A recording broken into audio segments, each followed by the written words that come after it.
Hi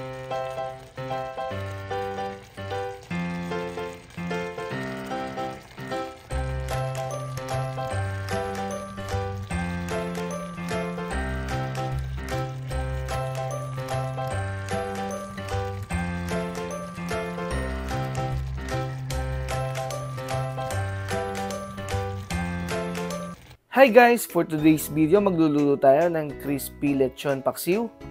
Tara, samahan nyo ako. Umpisa na natin. Gagamit tayo dito ng pork belly. 1.5 kg yan guys.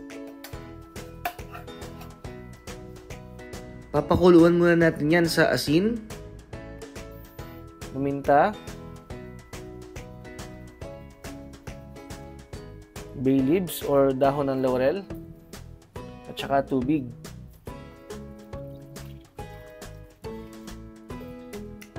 Takpan lang natin guys at papakuluan natin yan ng mga 40 minutes or hanggang sa lumambot yung ating pork belly.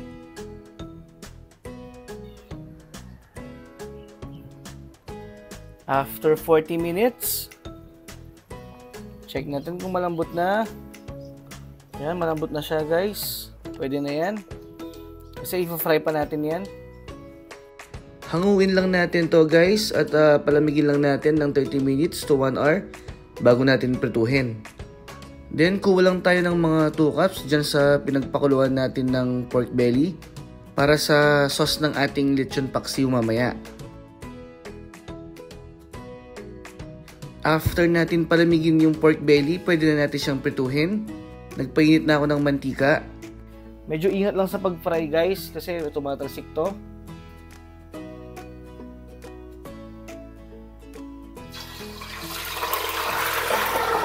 Takpan lang natin agad para hindi makapanakit.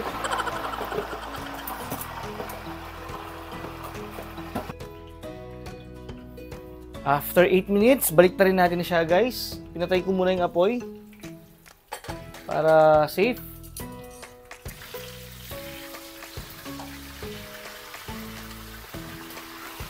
Ayan. Takpan lang natin ulit. At ituloy pa natin yung pagprito ng mga 8 minutes. At ayan, after another 8 minutes, luto na yung ating pork belly. Kung gusto nyo mas crispy guys, palamigin nyo lang yan ng mga 10 minutes and then i-fry nyo ulit sa high flame ng mga 1 minute. Ang ginawa ko pala dito guys, no, pinahiran ko lang siya ng liquid seasoning. Kung wala naman kayong liquid seasoning, okay lang naman yung asin or magic sarap.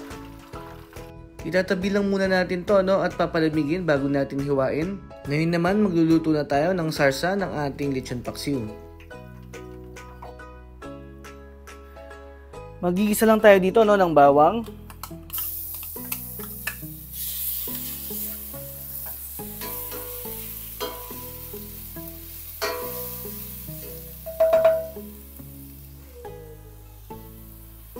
Then isang sibuyas.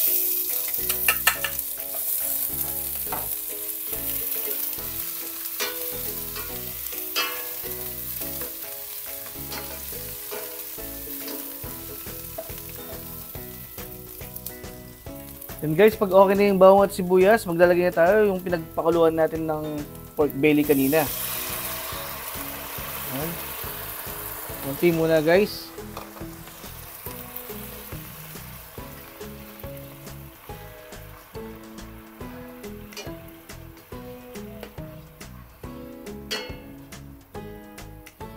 Then timplahan natin siya ng suka.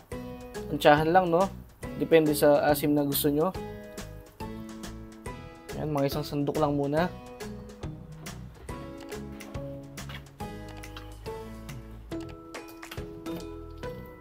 Tsaka konting toyo. Yan, mga 2 tablespoon. Then maglalagay din tayo ulit ng 3 dahon ng laurel.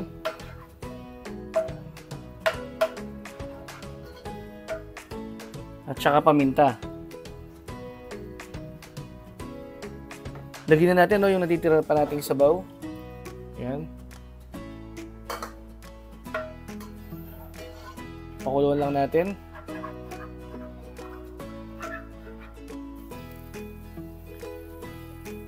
Once na kumulo na guys, maglalagay tayo ng Mang Tomas.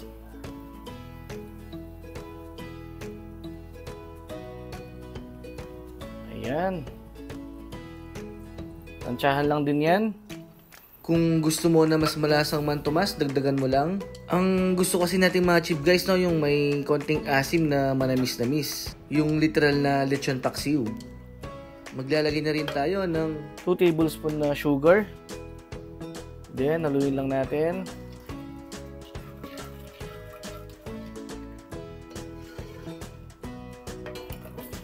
After few minutes, medyo lumapot na yung ating sauce or sabaw. Ngayon naman guys, tikman natin siya para ma-adjust pa natin yung lasa kung kinakailangan.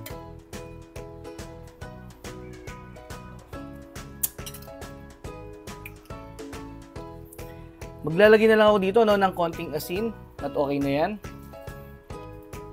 Haluin na lang natin at tunawin lang natin yung asin na nilagay natin. Pagkatapos, pwede na natin ilagay yung hiniwa nating lechon kawali. Lulutuin pa natin yan ng mga 3 minutes. Papakapitin lang natin yung lasa ng ginawa nating sarsa sa ating pork belly. Yan guys, malapit na maluto yung ating crispy lechon paksiw. After 3 minutes, luto na yung ating crispy lechon paksiw. Kung umabot ka sa part ng video na to, maraming salamat sa iyong panonood. At kung hindi ka pa nakasubscribe, mag-subscribe ka na rin.